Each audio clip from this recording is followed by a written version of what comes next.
Mic check 1 2 1 2. Go ahead.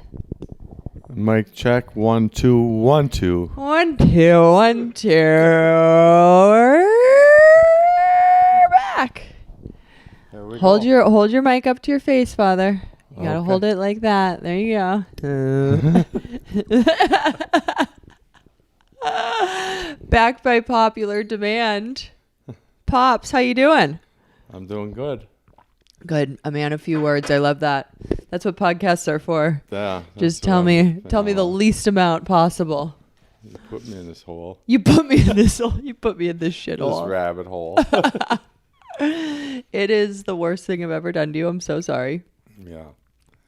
Well, I did it to myself, actually. No, you didn't. Yeah. You were trying to help your kiddo out. Yeah, I was trying, but worked out well. Yeah. Worked out well for me, didn't Yeah. it? No good deed goes unpunished. That's exactly right. I was just going to say it, but you beat me to the punch. Yeah.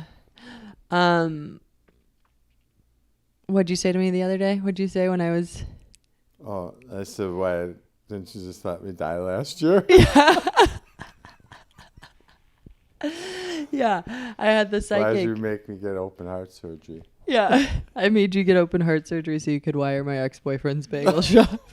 So you could have the worst summer of your life. No, well, it's not as bad as it looks. Your Crocs are squeaking. Okay. The Crocs are squeaking. The Crocs and the socks. Yeah, Croc socks. Croc socks. So anyway, I got here 2 days ago. You had 0 prospects.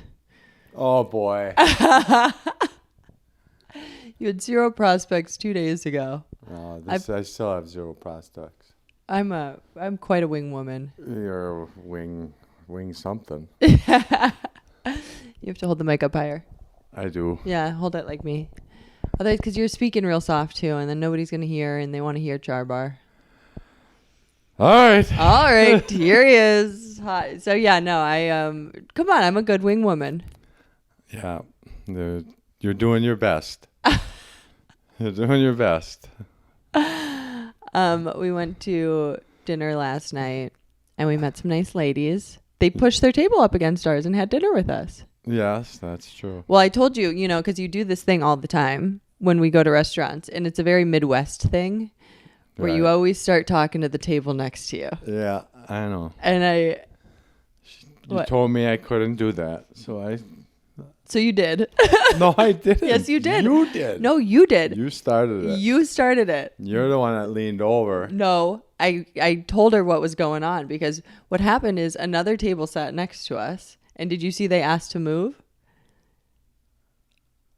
No, you didn't see that. You didn't notice that a table was there. They moved over to the other side. Yeah. I noticed they did that, but I was wondering why. Yeah, well, you could have asked him. Hey, I should. hey, was it Hey, us? where are you going? Hey, where are you going? Was it something I What? did? What? I didn't say anything. Yeah, I didn't say anything. So you do this when we go out to restaurants a lot, which I think is very endearing. But other people find it annoying, which is that you sit down and you immediately let the other table into the conversation. You say, hey, how you doing? Yeah, how's it going? How's it going? Where are you from? Doing? So, How you doing? How you doing? So I told him right before the next table, because I watched a table cycle out real quick next to us. And I told you, what did I say right before they sat down? Pardon? What did I say before they sat down? You said don't talk to any other tables. Right. And then I didn't. Yes, you did, Dad. The Oh. second they sat down. I just said, hey, how's it going? No, you said, hey, you're beautiful. I what? Yes, you did. Oh, okay. You said, hi, you're beautiful. And then you said, what? I was like, Dad. And then I had to explain to her. And then she was luckily from Minnesota. Minnesota. So we had another Midwesterner. you know. Oh, don't you know? Oh, don't you know? Oh, don't you know? I'm just selling cars here, you know. In the Youper. And then you were talking to her friend about Fargo. Yeah, she loves that show. She said she watched it 100 times. Oh, that's too many times to watch anything. That's her deal. That's her deal. So anyway, now you got a couple of prospects. Yeah. No. I don't understand why you're not, if you're down here, and you got to be down here. Why don't you want some friends? Well, I don't really have time for friends. You editing that out? No, I'm not. What do you mean you don't have time for? You got nothing to do. I know, but nothing's good. What does that mean? Well, I'm here for a reason, and my reason is not to hook up with someone. No, your reason is to walk around 1,500 miles away. Well, first of all, your reason, what you've been doing is walking around the apartment with water shoes and socks on. So if you could get a reason that's better than that. Well, I'm going to switch to cowboy boots and socks and shorts. No pants. Yeah. I just stand outside till I get arrested. They fling me down on the ground. Yeah, spurs on your boots. Watch him. He's got spurs on the boots. Watch out. Oh, man. Yeah, I mean, I've never... Obviously, I thought I was going to live in Florida. And I'm so glad I don't. Because the dog days of summer here... Oh, God. It's thick. You, drink the air when you walk outside.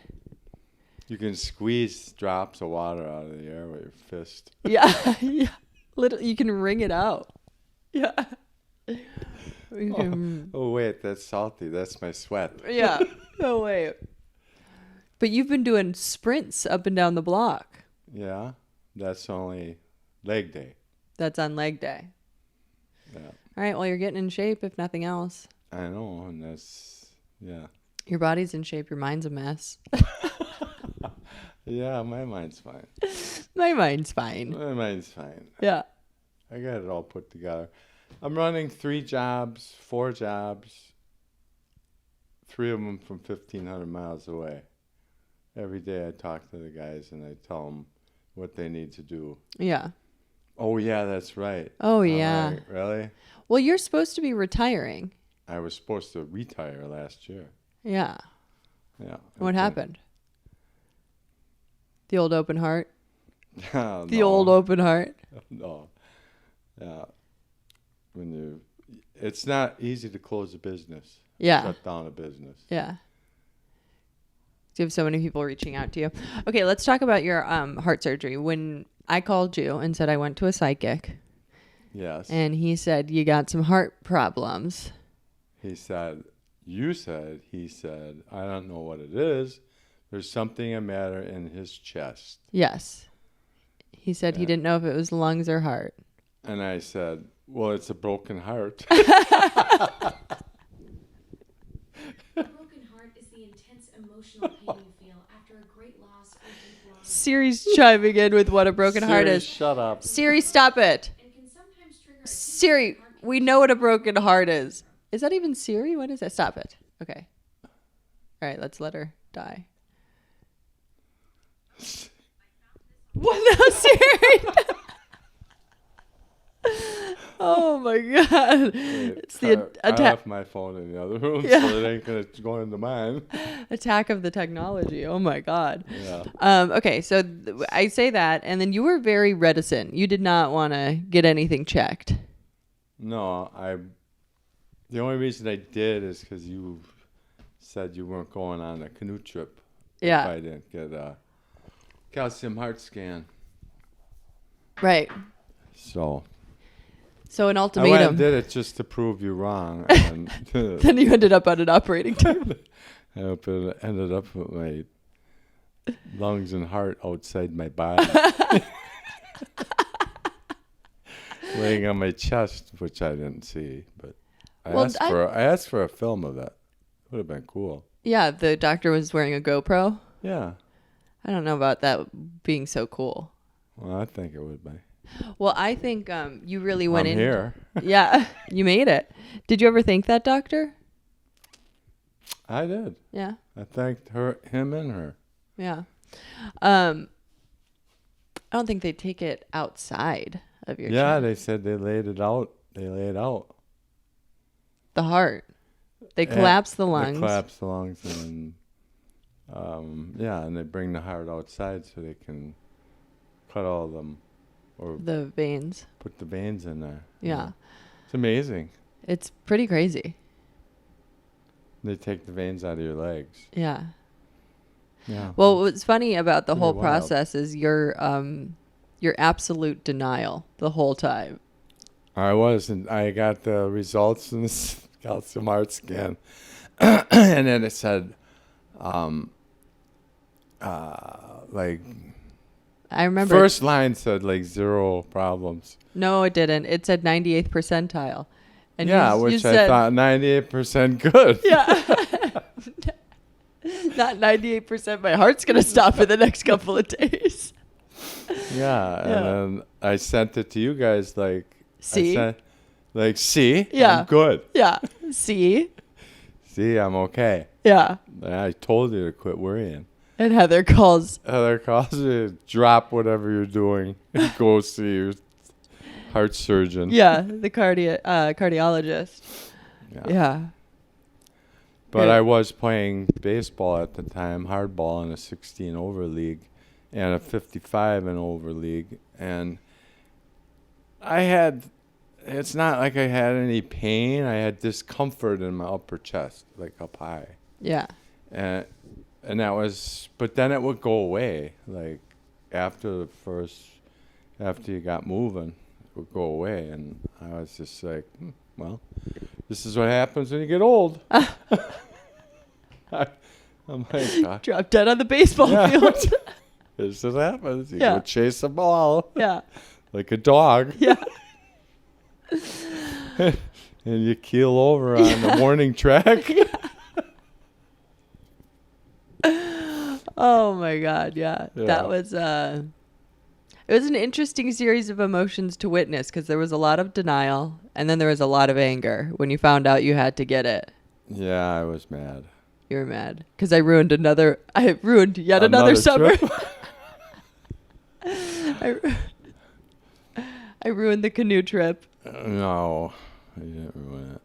That would have been probably the worst decision I ever made, to go on a canoe trip. This is what we were going to paddle in. 30 miles. 30 miles, yeah. Yeah. That would have been it. Yeah. That would have been the kiss Big of death. gripper in a canoe. Yeah. And we're in the middle of nowhere with no phone, no way to get a hold of anyone. Dad's just keeled over in the canoe. Hey, girls. Hey, You girls. Canoe me back? That is if you were alive. Who was going to go? Everyone. It was Brian Vesbach and his son, Rick, and then Oh, that's right. Me, you, right. Heather. Yeah, you're right. and I think Quee was on the fence about it. We had to have a 6th person. Yeah. Maybe it was Quee, but anyway, we didn't go. Spoiler alert. Spoiler, go. yeah. But the good news is you get 2 Canada trips this summer. That's right. But even when you were going into that surgery, you were making jokes on the table, and the nurse was like, do you understand the gravity of what you're about to go into? Why? What did I say? I asked her if I was going to still be able to... No, that was when you got out of surgery. When you got out of surgery, you said to her, the first thing you said was... You said, am I going to still be able to play guitar? Or am I going to be able to play guitar? And she's like, yeah, you should be able to when you're healed. And you're like, that's cool because I couldn't before. I never could before. Yeah. I had a phenomenon. Yeah. Yeah. No, but even like before the surgery, you were making jokes and the woman was not really having it. She's like, do you understand? And you didn't understand. That's the thing. You told everyone you were going to be back to work in 2 weeks. I was. No, you weren't. You were. Remember, I put on the horse vest? Yeah. The flak jacket? Yeah. I'm going to mow the lawn. No, you're not. No, yeah, you tried to go mow the lawn right after you had open heart surgery. Well, Like your chest isn't even glued together. well, yeah. What do they call it? The Glued and screwed. Yeah, glued and screwed. The clavicles busted I open. could feel the staples. Yeah. Every time you breathed. Ooh, and when you would sneeze. Oh, I forgot about that. Yeah.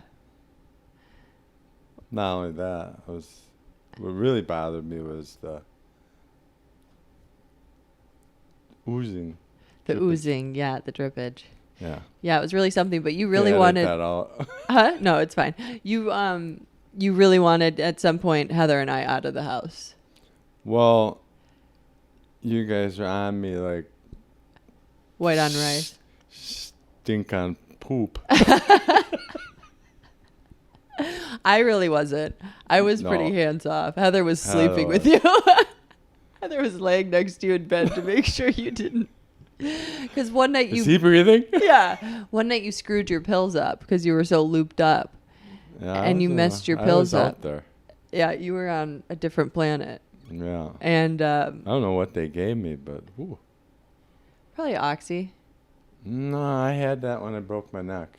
Oxy? Yeah, but I quit taking it after the first day because the walls were closing in on me. The ceiling was coming down. Really? Really? Most people like OxyContin. Yeah, not me. No. Not me. Not me. Not Not me. I gave him to my brother. No. And I just took extra strength Tylenol anytime I had pain. I dealt with the pain. When your neck was broken? Yeah, The first time or the second time? the first time. Yeah, the first time. Well, that was crazy too, because I mean, you were hunting with your brother Mike, Yes. and you were boozing a little. No.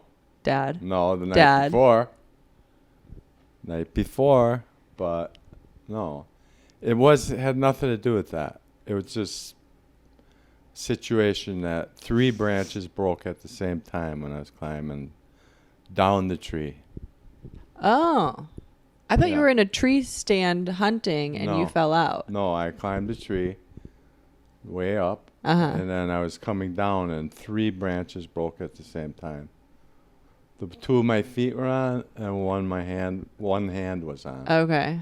And the funny part of that is, the fall did not, it seemed like, it probably only took a second or 2 seconds to come down 20 feet. Mm-hmm.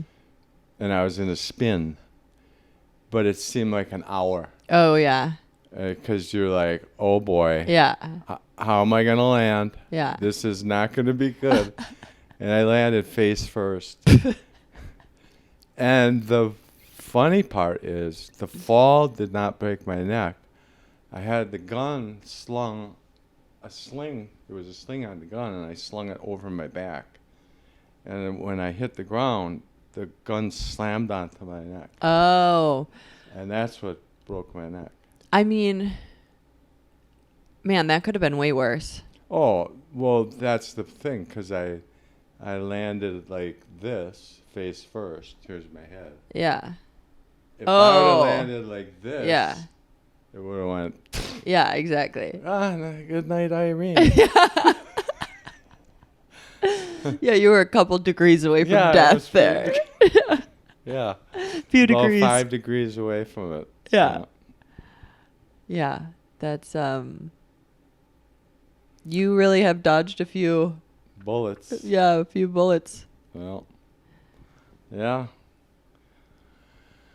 Makes you wonder if I can still do a handspring.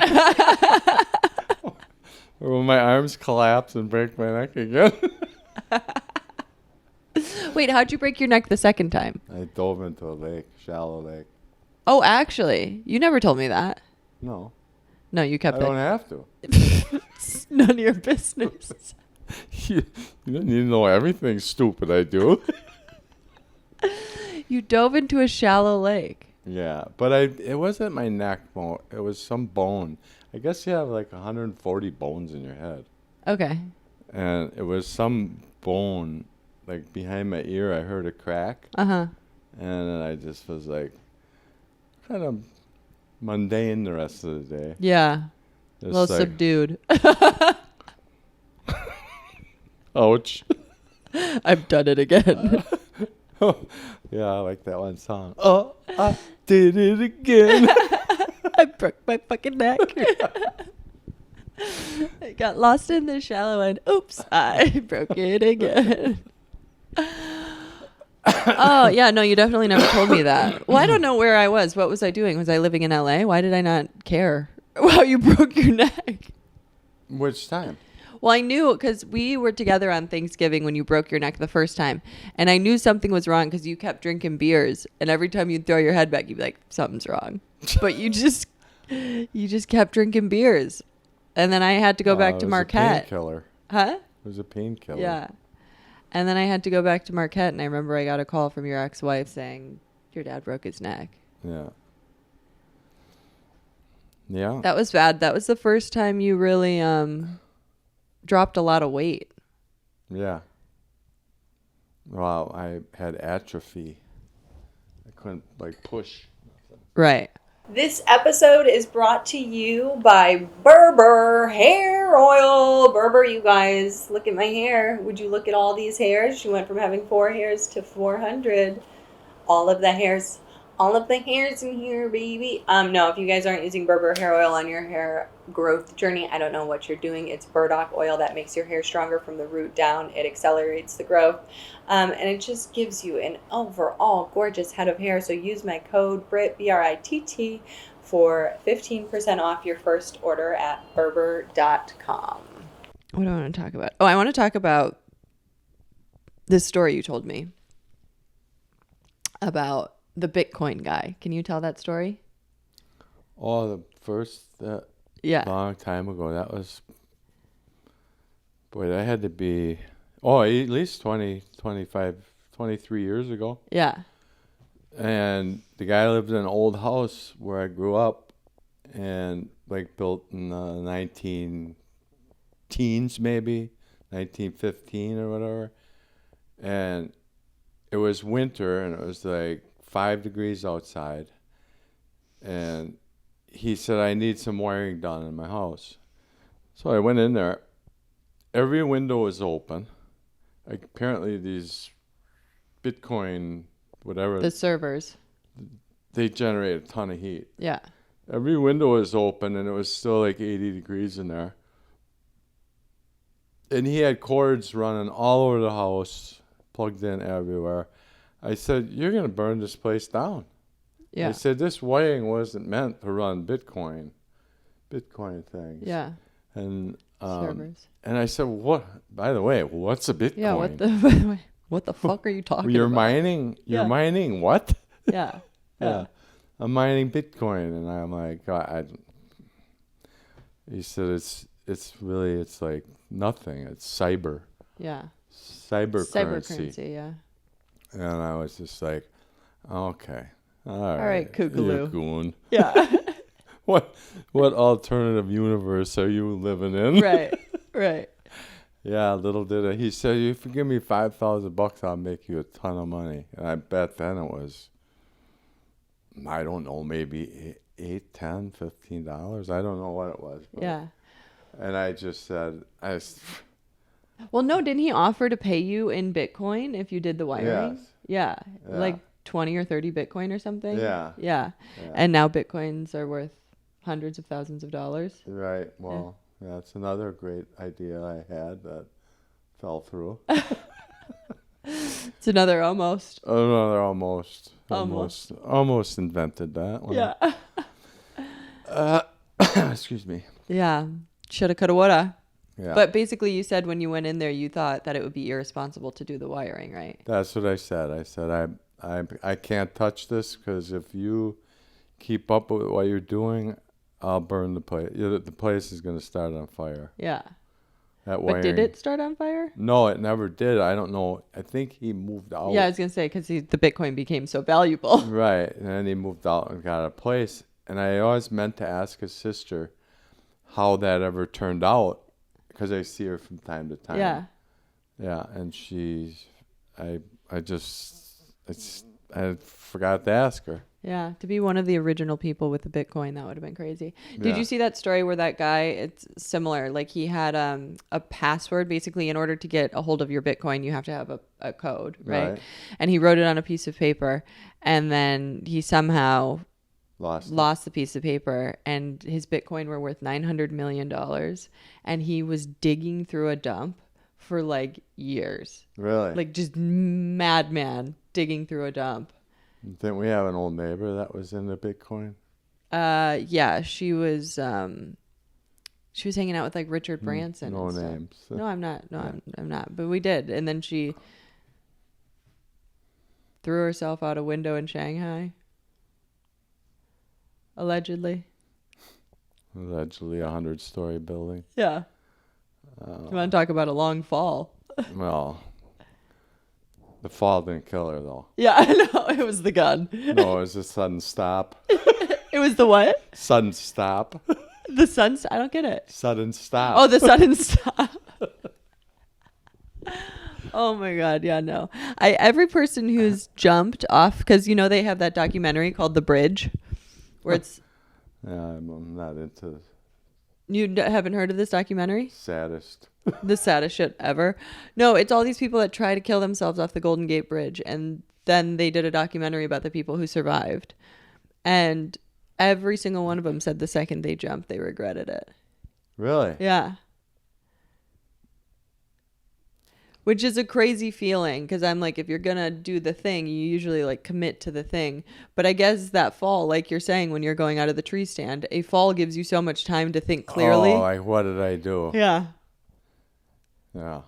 It does. It really, I couldn't believe how much went through my head Yeah. in a second and a half. Yeah.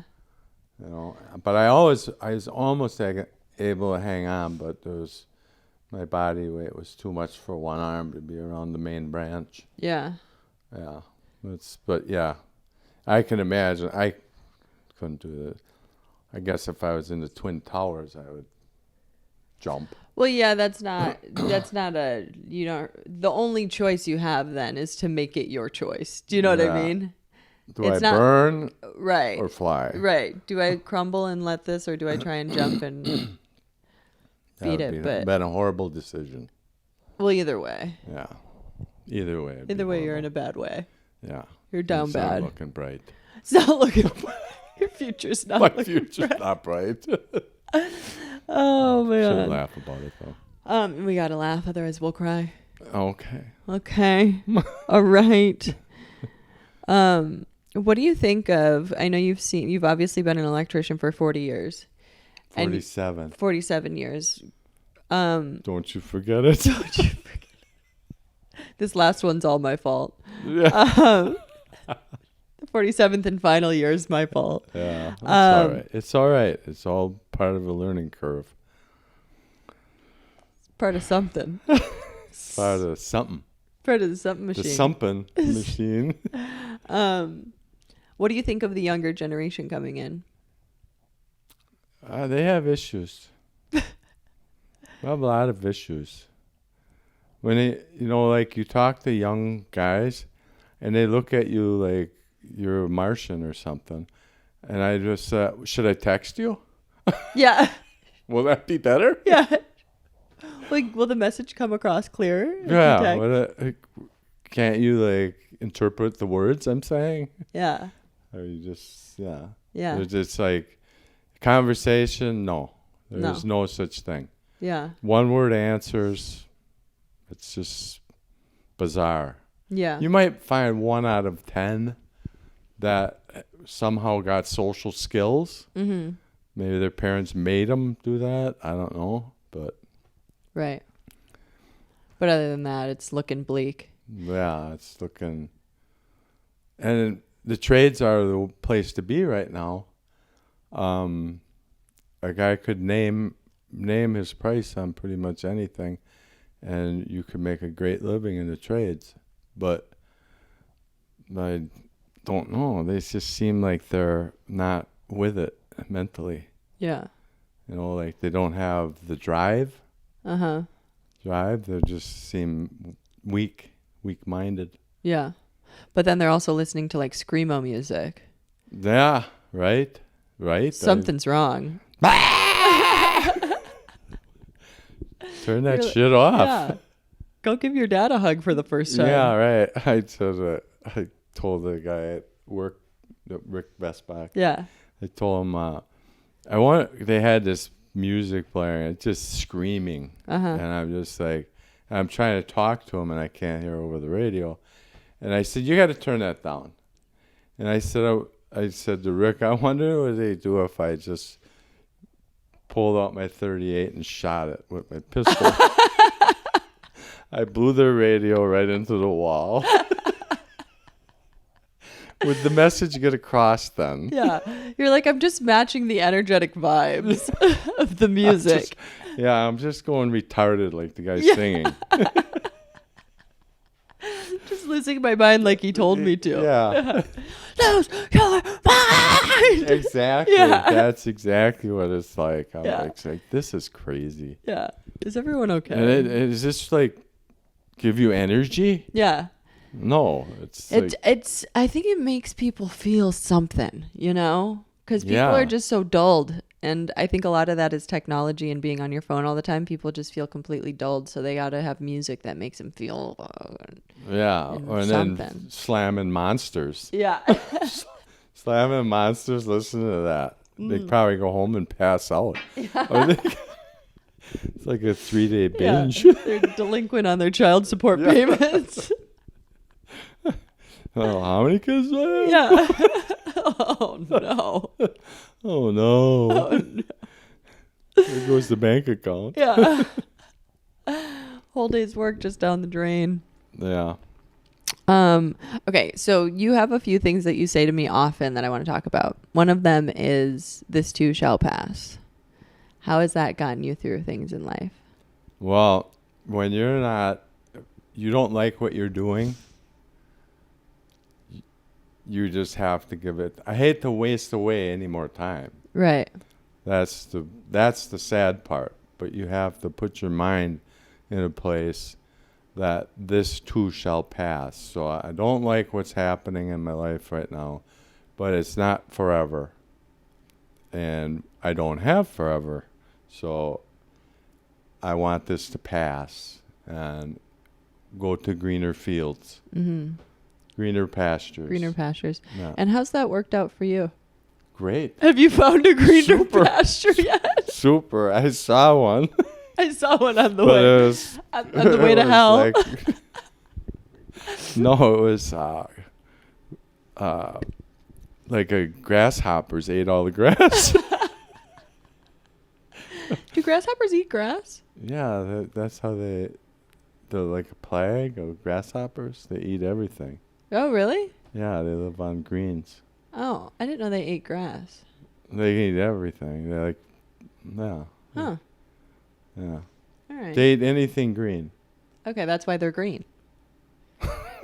Well, I Yeah, guess. it has to be the They're kind of chlorophyll. brownish. They can be green.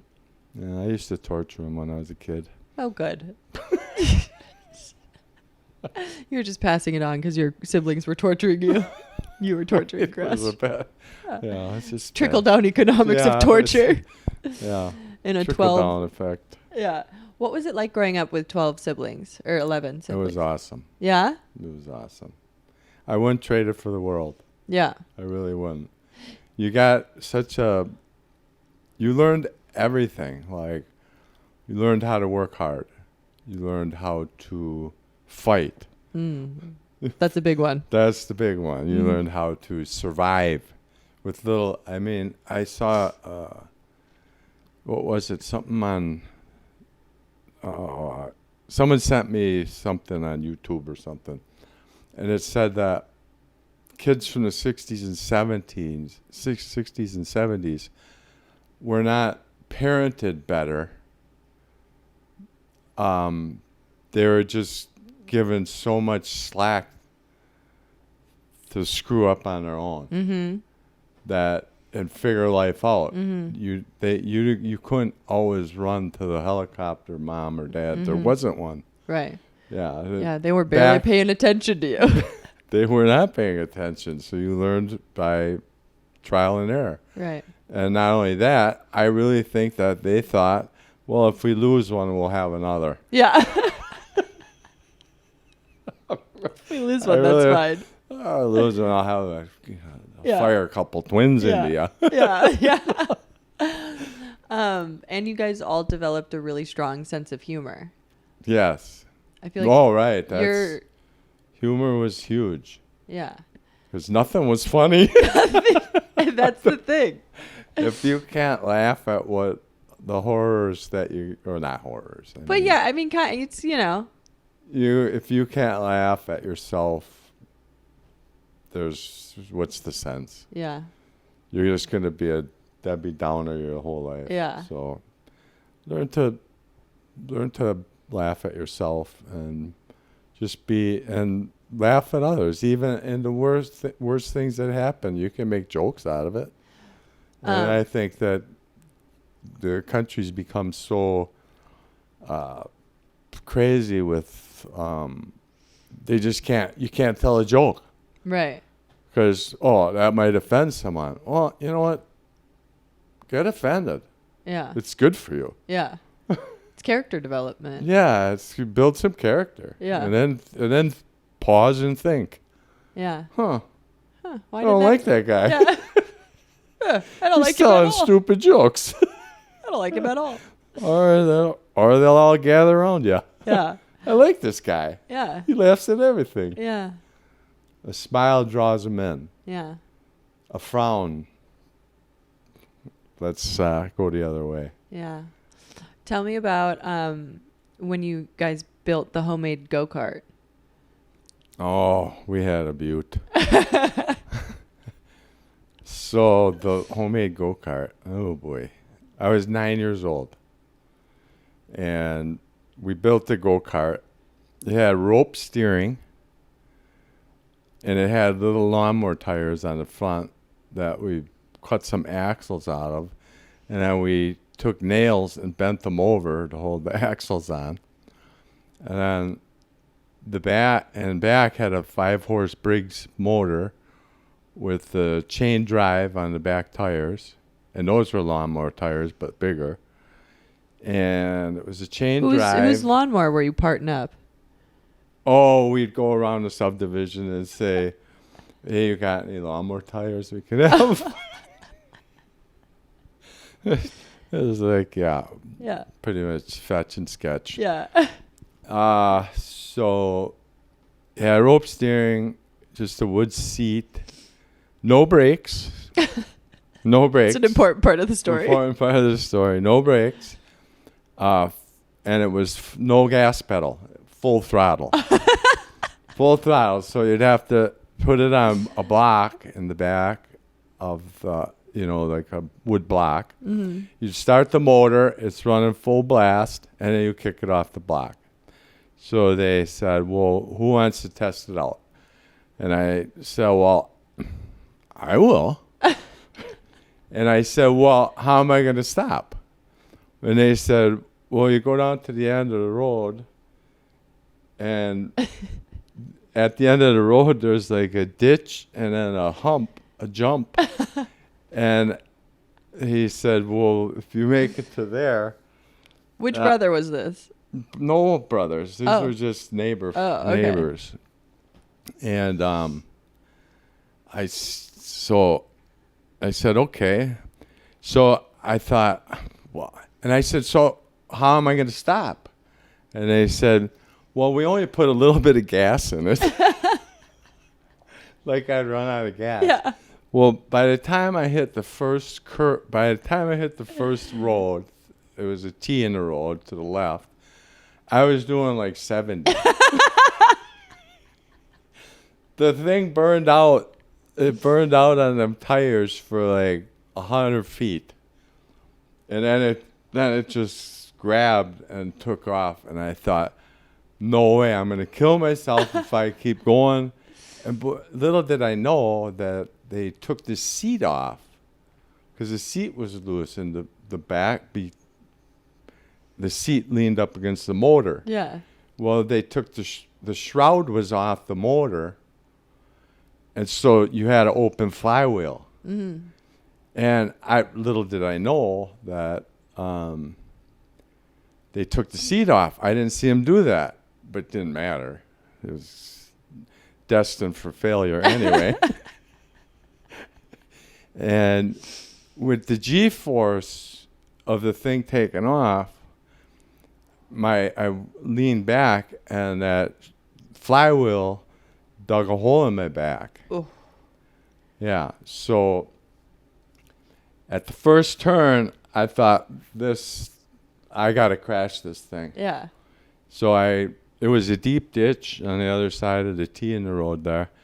So I just crashed it, and I remember sliding across the grass, face first, sliding through the grass, and then I got up and I go, oh my God, that was stupid. But you have that big scar on your back from that, don't you? Yes. Yeah. Yes. It dug quite a big hole in my back. Yeah. And they put a ton of stitches in there. They stitched it from inside out. Yeah. Anyway. Yeah. So the Virgin Voyage. The Virgin Voyage. Virgin Voyage. Total failure. Total failure. So.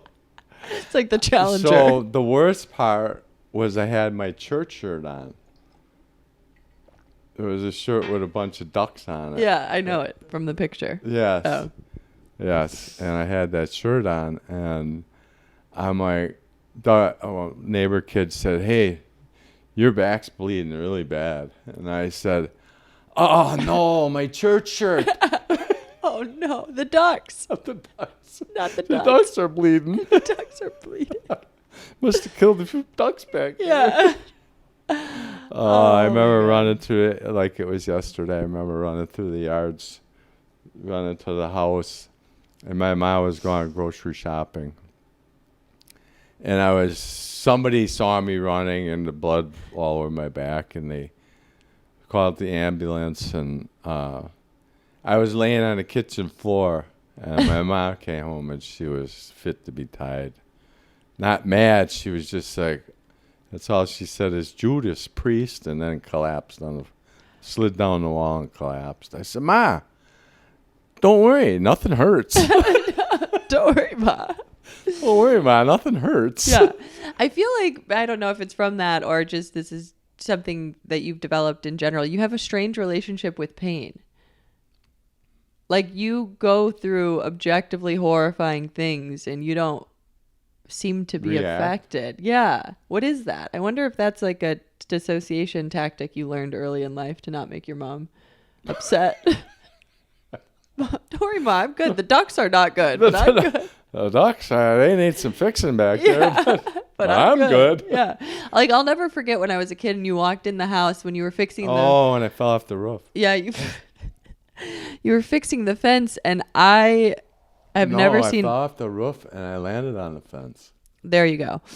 I was very young. I don't know how old, but all I remember is I walked in and you had blood running down the whole entire back of your leg. I think your butt cheek got snagged or something. Yeah, and it ripped open. 4x4 post. And yeah, I had a bruise that was so deep. I still have like a dimple in my ass. I don't have anymore, but you were bleeding. It was bleeding out of violent bruise. Okay. Yeah. You said, I remember you're like, go get me a rag or whatever. And I was like, ah! Yeah. And you're like, no, we don't have time for that. You got to go get the rag. Just do what I say. Yeah. You're right? like, enough with the emotions. Yeah. Yeah. Yeah. Just stop the weenie woo and just get me what I want. Yeah. Get me a cold cloth. Yeah. And then, your hands too. You got in that fight. Remember you? No, a tractor battery fell on my hand. Yeah, that's the lie you told us for so long. No, but that really did happen. Well, But after I tried to lift the battery out of the tractor, and it fell because you had gotten in a fight the night before. Yes, and my hand was so broken. Yeah, I couldn't hold it up. Yeah, yeah, that'll happen in your smaller towns. Yeah. So. But you got in a lot of fights in your day. Yeah, that's old. Yeah, that's old. We don't do that anymore. No. It's weird behavior. Yeah, very. But why do you think you did that? Were you angry secretly? No, people didn't like I smiled too much. So you're like, I'll show you not a smile. What are you laughing at? Yeah. I'm not laughing at anything. I'm not laughing at you. Yeah. I guess there's something to laugh about. Yeah. A little OPK. Yeah, one punch knockout. Okay, another phrase you say all the time that I love is worry is a wasted emotion. It is. Everyone does it, but it's wasted because you cannot do anything about that emotion. Well, you can't do anything about the situation you're worrying about. Exactly. And the worry is just, it's almost manufactured. Yeah, it's also like self-poisoning. Right. But do you find yourself as you age worrying less, or do you worry more? Or the exact same, and it's just a phrase you say and you don't practice it? Less. I think less. Worry. There's really, I mean, honestly, well, like everyone, when I was going for the heart surgery, everybody was, aren't you worried? I'm like, worried about what? Yeah. You think I'm doing this to myself? For funsies? Am I doing the surgery? Yeah. If I was doing it, I'd worry. Yeah. But I'm not doing it. This is in God's hands. Yeah. It's God's hands, and I hope He trained that surgeon well. Yeah. You know, I hope He gave him everything he needs to get me better. Yeah. But worry, I did not worry at all. Yeah. And people thought, you're nuts. Yeah. I'm like, I ain't nuts. You are. Well, I think you had a good dissociative state around it. Like once you got past the anger of it, you were kind of just like, whatever. It is what it is. It is what it is. What am I going to do? It was like the lightning storm at Mac Lake. Yeah. Remember when I almost got struck by lightning yesterday? That was close. That was crazy. You think God shot you? Yeah. It was a God shot. It was a God shot. We were selling my car yesterday. I'm down in Florida, obviously. And the guy needed something that was in the house, and a storm had broken out. And I was running, and I'm not kidding you. The lightning, I've never heard lightning closer than that. Well, I have, but. Yeah. Well. But that was really close. It was probably 100 feet. Yeah. Right? Like right across the street. Yeah. And your face, when you looked up, and you're like, what did I do? That would be my luck to get struck dead in Palm Beach. I think I can come back for 48 hours. And they're like, no. No. Here's a nice bolt of lightning for you. Yeah. Oh my God. Tell me about the Mac Lake lightning story. Oh, we were fishing up on the west end and we're canoeing, obviously. We're aluminum canoes with aluminum paddles. And a storm rolled in like fast. We were catching tons of fish though, so we waited right to the end.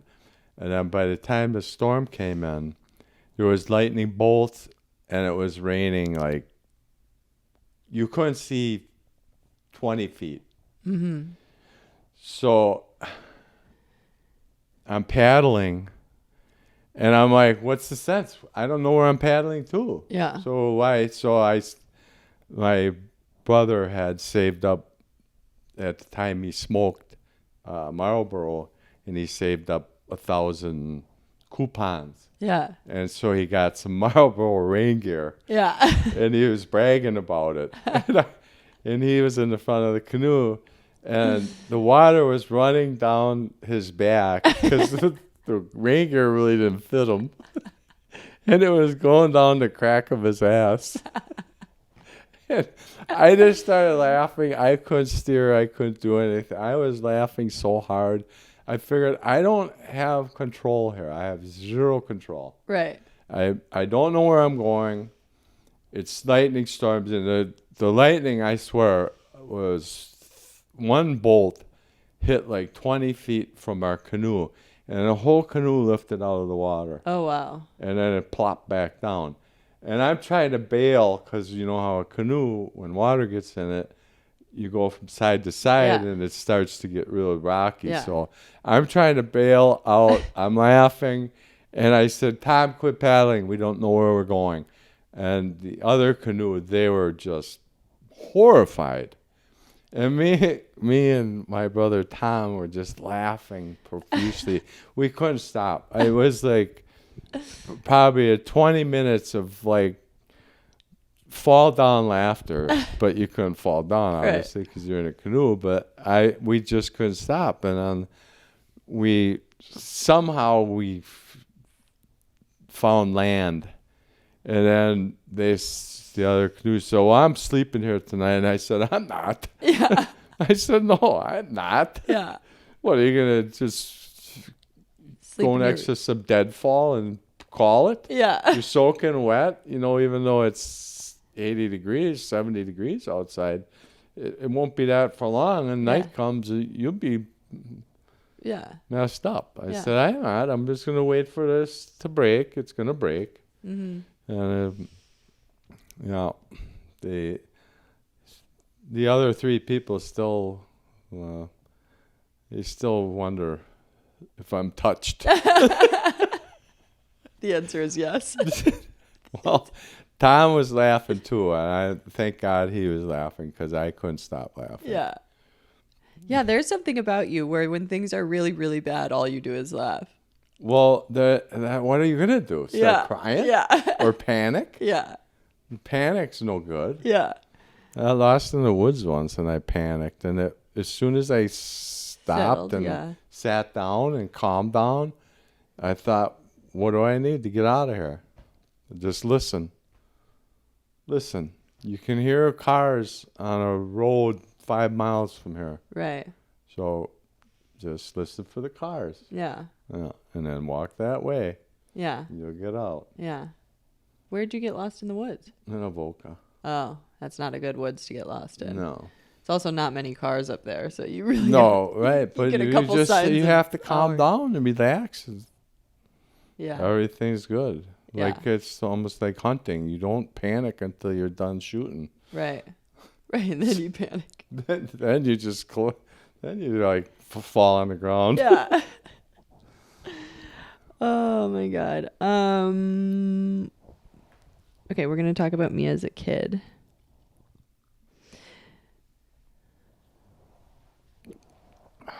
What's one thing you wish I'd worry less about? You? Mm-hmm. I don't know. Do you worry? Well, you worry about your future? I don't know. Do you? Have we ever talked? What? You worry about me? No. Oh, I mean, if I think about when you die, like, yeah, that's a thought I can't go near, but I don't worry about you. No. I don't worry about you. I don't love that you live alone in that big house and you putz around. I know. Well, I know, but you putz around with heavy machinery and you chainsawed your foot wide open. I'm careful. No, you're not. You chainsawed your foot open the other. Okay. Okay. Well, I'm a lot more careful than I used to be. Remember that tractor I used to have? Yeah. And the battery was always dead, so I'd roll it down the hill. Yeah. I'd push the tires and then jump on the tractor and shove it in gear. Yeah. Yeah. Now that's stupid. Yeah. No, that's dumb. What's something I did growing up that still makes you laugh? Oh, the time you jumped in the pool in Florida. What? I don't know this story. Yeah, we were walking out. You're like 4 years old. Yeah. Maybe. And we didn't have any preserver on your wings or anything. Yeah. And I'm walking out still with my clothes on, not shorts, and wallet in the pocket, keys in the pocket. And all of a sudden, you just whip out and jump in the deep end of the pool. And did I have a suit on? Yes. Oh, okay. And so I didn't take anything off. I just dove in after you, and you were standing on the bottom laughing with bubbles coming out of your mouth. And I'm thinking, she's going to take a breath real quick. And I grabbed you and I fireballed off the bottom and got you up in the air. And I was like, you idiot. You moron. You were that close to taking a breath because you're laughing and all I see the bubbles coming out of your lungs. And I'm like, she's going to take a breath any second now. And I whipped you up to the Oh my God. I don't even know that story. Yeah. That was one thing. I laugh about it now, but I was scared shitless. In fact, there's still poop in that pool. Wait, my favorite story is when we were in Canada and I was mouthing off because I was trying to Oh, impress those that was a boys. good one. That was a beaut. You're trying to impress the boys. Yeah, Probably like 12, yeah, maybe. maybe. Maybe 9. Yeah, no, I don't think 9. I think 10? 12. Because they started taking you to Canada when you were 12. Yeah, so I had to be To like Matt. 11. 11. I had to be 11. It was the year before. Yeah, so Yeah. 10 years old, and Yeah. you were trying to impress the boys. Yeah. I threw you in the river. No, you said to me, if you mouth off to me one more time, you're going in the lake. And I was like, if you mouth off to me one more time, you just threw me right I there. remember picking you up by that vest. Yeah. The look on your face, like total surprise. Betrayal. I'd Yeah. been betrayed by a man for the first time, but certainly not the last. Yeah, I just remember that look on your face, like, oh, I did it now. Oh, shoot. I pissed him off. Oh, man. Yeah. When did you realize I was funny? When you were born? From the look of you. What the hell is that? I feel like I was not a funny kid. You were funny. You were funny because you were very funny. You were funny. I don't know if you were funny on purpose. Funny just accident. because you're funny. You were just a goof. Yeah, I was never like funny in school. Like I didn't have friends. I didn't have friends. I didn't have any friends. I got no friends. I got no friends. I didn't find my funny, I think, until later in life, like 15, 16, Well, when I finally started drinking. oh, I see. And I Huh? had the confidence to become funny. Well, now you got the confidence to become funny and you don't drink. I know. What a nightmare. What a nightmare. And what fresh hell we're living daymare, in. Yeah. Nightmare. Oh my It's God. all the same. Yeah. One rolls into the next. Literally. Okay. What's a misdirect in life that felt like punishment at the time but turned out to be a blessing? Oh boy. No comment. Come on. A punishment at the time. Well, I can think of a couple of them.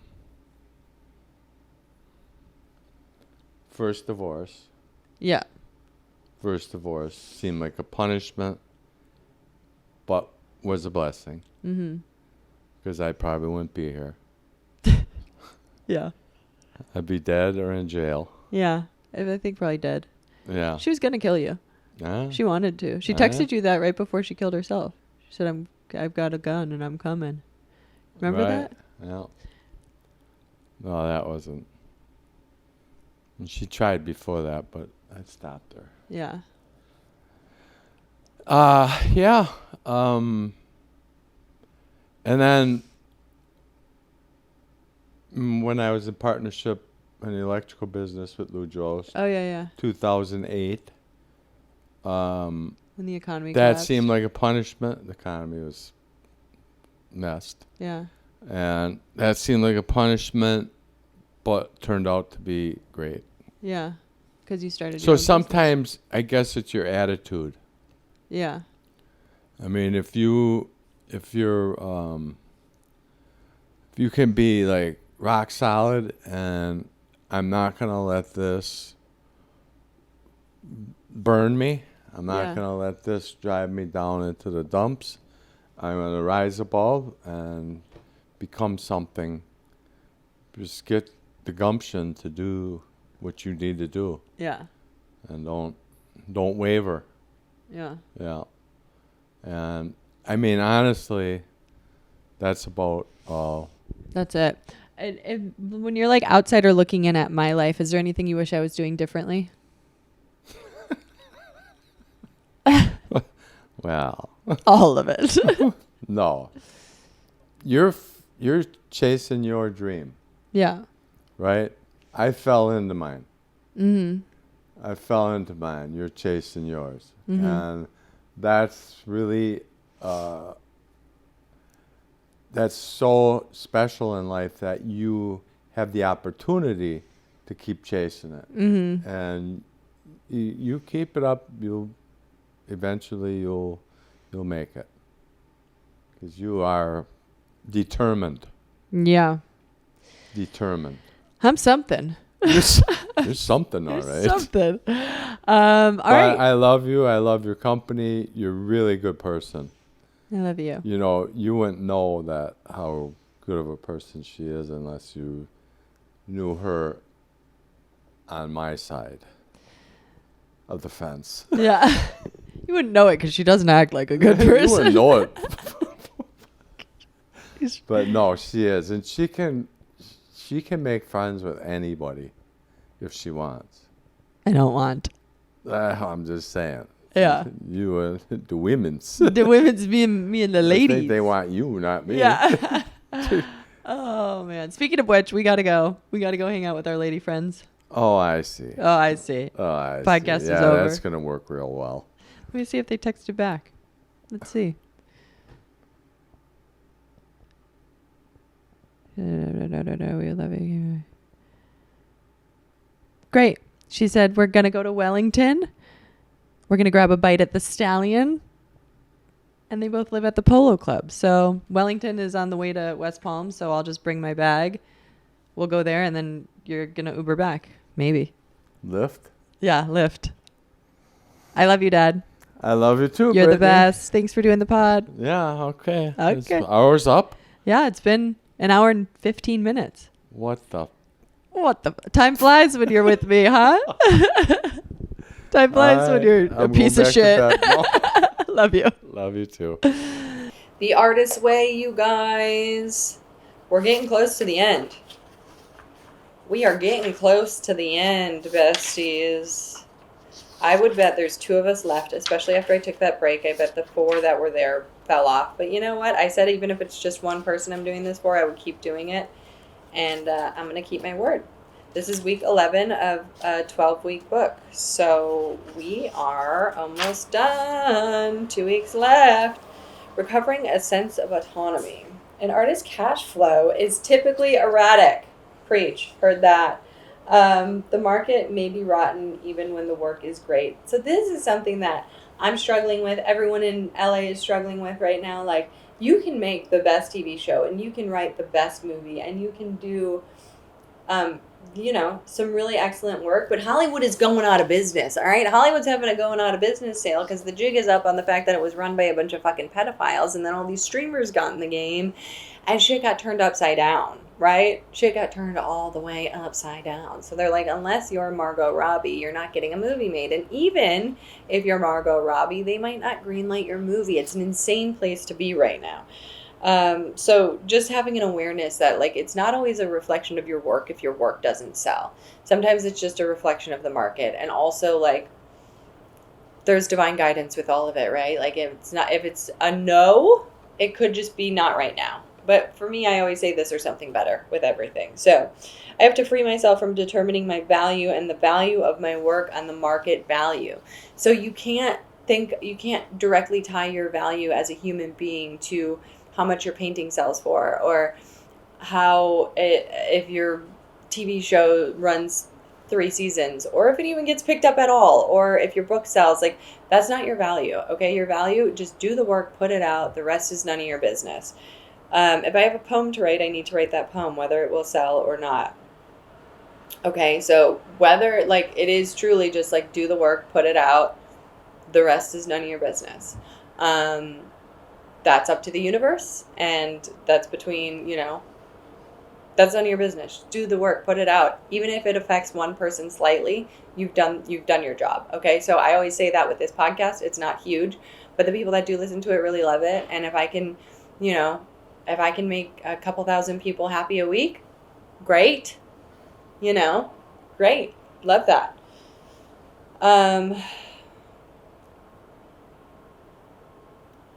You have to make some concessions in sense of timing. Some concessions does not mean total irresponsibility. So when you do the work and you have to be like, all right, well, I don't know when it's going to start paying the bills or if it's going to start paying the bills, then you have to be a little loose with it. But that doesn't mean like completely being like, well, fuck everything. That doesn't mean total irresponsibility. But here's the thing. Sometimes I will write badly, draw badly, paint badly, perform badly. I have a right to do that and to get to the other side. Creativity itself is the reward. To a large degree, my life is my art, and when it gets dull, so does my work. As an artist, my self-respect comes from doing the work, one performance at a time, one gig at a time, one painting at a time. 2.5 years to make a 90-minute piece of film, 5 drafts for one play, 2 years of working on a musical. Throughout it all, daily, I show up with the morning pages and I write about my ugly curtains, my rotten haircut, my delight in the way the light hits the trees on the morning run. As an artist, I do not need to be rich, but I do need to be richly supported. I cannot allow my emotional and intellectual life to stagnate, or the work will show it. There's a connection between self-nurturing and self-respect. If I hate myself, basically if I get stagnant, you're going to start to hate yourself. And if you hate yourself, you're going to lash out at yourself or others. If I sabotage my artist, I can well expect an eating binge, a sex binge, a temper binge. Creativity is oxygen for our souls. We react like we're being choked. When cutting off our creativity makes us savage, we react like we're being choked. So we come. Is that what you say? You come, we come? Okay. This is a real rage that surfaces when we are interfered with on levels that involves picking lint off of us, fixing us up. When well-meaning parents and friends push marriage or 9 to 5 or anything on us that doesn't evolve in a way that allows our art to continue, we will react as if we are fighting for our lives. We are. To kill your dreams because they are irresponsible is to be irresponsible to yourself. Credibility lies within you and God, not with a vote of your friends and acquaintances. The Creator made us creative. Our creativity is our gift from God. Our use of it is our gift to God. Accepting this bargain is the beginning of true self-acceptance. Creativity is a spiritual practice. In other words, just when we get there, the there disappears. Dissatisfied with our accomplishments, however lofty, we are once again confronted with our creative self and its hungers. This unfinished quality, can I rest? Like, when we're creative, we set goals for ourselves, and then we reach those goals, and the second we reach them, we set another goal. We don't take time to enjoy the fact that we got to where we were going. We immediately move the goalpost, and I think as artists, it's not necessarily so much about the goal and the greed of attaining the goal, whether it's an Oscar, an Emmy, whatever it is, a fucking stamp of approval from your mom, whatever the thing is. We want more and more because as creatives, we can't rest. We can't stagnate. If we stagnate, then like the creativity, the channel gets shut down, right? It's just like a channel on a radio. If you're going between channels and one hits and one doesn't, and then you stay at the one that's hitting is you creating, right? And then the one that's static, you stay there. There's nothing flowing in or out. And you stay there for too long, you're just there, So you got to get out of that. Got to get out of that in between as soon as you get in it. As artists, we're spiritual sharks. The ruthless truth is that if we don't keep moving, we sink to the bottom and die. The choice is very simple. We can insist on resting on our laurels, or we can begin anew. Creativity is not a business, although it may generate much business. An artist cannot replicate a prior success indefinitely. So we see a lot of artists do this, where they hit it big commercially with one piece of work, and then they try and replicate that over and over again, and then for whatever reason, the magic is gone. And the time they try and do it the second time, it doesn't exactly hit the way it did the first time, and so on and so forth. So that's just proof that like you can't exhaust yourself creatively, especially trying to create the same thing over and over again. In short, as success comes to us, we must be vigilant. Any success postulated on a permanent artistic plateau dooms us and it to failure. This is where walking comes in. What we're after here is moving meditation. Okay, so this I love. This is walking. So you'll hear a lot of artists talk about their greatest idea comes to them while they're walking, while they're in a car, driving, while they're doing something. Because when your mind is preoccupied with being alert to the world around you, then there's like it's a sub mind. It's the more quiet mind that can come out, and that's why when you're walking, you'll get thoughts. When you're showering, you'll have thoughts. When you're driving, you'll have thoughts because you're paying attention to something else. You're not nose first in your phone on social media. You're paying attention to something else, and then the thoughts that are sort of dormant within your creative mind can pop up. So if you're having a moment of being stuck, go on a walk, go for a drive, go do something where you need to pay attention And the thing is, everything that's going to pop up first, it's going to be like, oh, I need to call this person. I need to wish this person a happy birthday. I forgot to do that chore. I need to write all those things down so they don't come up a second time. And then after that, the creative thoughts are going to start coming up. I haven't had a creative thought in years, I'll be honest. I don't know why. I don't know if it's the depression, and now I don't know if it's the Lexapro. I haven't had real creative thoughts in years, but aside from stand-up. But, like, not like, oh, I need to write this movie or I need to write this show. I'm not feeling real inspired. The goal is to connect to the world outside of us, to lose the obsessive self-focus and self-exploration and simply explore. One quickly notes that when the mind is focused on the other, the self often comes into a far more accurate focus. Exercise teaches us the reward of process. It teaches us the sense of satisfaction over small tasks well done. Life is a series of hurdles. I used to see it as a series of obstacles or roadblocks. Now they're hurdles and challenges. How well am I taking them? An endorphin-induced natural high is one of the best byproducts of exercise itself. As we said before, we learn by going where we have to go. Exercise is often going that moves us from stagnation to inspiration, from problem to solution, from self-pity to self-respect. We do learn by going. We learn we are stronger than we thought. We learn to look at things with a new perspective. We learn to solve our problems by tapping our own inner resources and listening for inspiration, not from others, but from ourselves. By definition, exercise is the act of bringing into play or realizing in action. Building your artist's altar. Okay, in order to stay easily and happily creative, we need to stay spiritually centered. A spiritual room or even a spiritual corner is an excellent way to do this. This haven can be a corner of a room, a nook under the stairs, even a window ledge. It's a reminder and acknowledgement of the fact that our creator unfolds our creativity, filling it with things that makes you happy. An artist's altar should be a sensory experience. We are all meant to celebrate the good things of this earth. Pretty leaves, rocks, candles, sea treasures, burning incense while reading affirmations or writing them, lighting a candle, dancing to drum music, holding a smooth rock, and listening to a Gregorian chant. All of these tactile, physical techniques reinforce spiritual growth. Remember, the artist child speaks the language of the soul. Music, dance, scent, shells. Remember how much little kids like gaudy stuff. Your artist is your little kid. So your altar should be gaudy. Give yourself the permission to be gaudy, childlike, and all that jazz. You guys, I'm so proud of you. Thanks for sticking with me on this journey. For the rest of the besties that are mad at me, this is a short episode. Sorry, it's summer. And sometimes we gotta do short episodes, okay? I love you so much, and I will see you next week.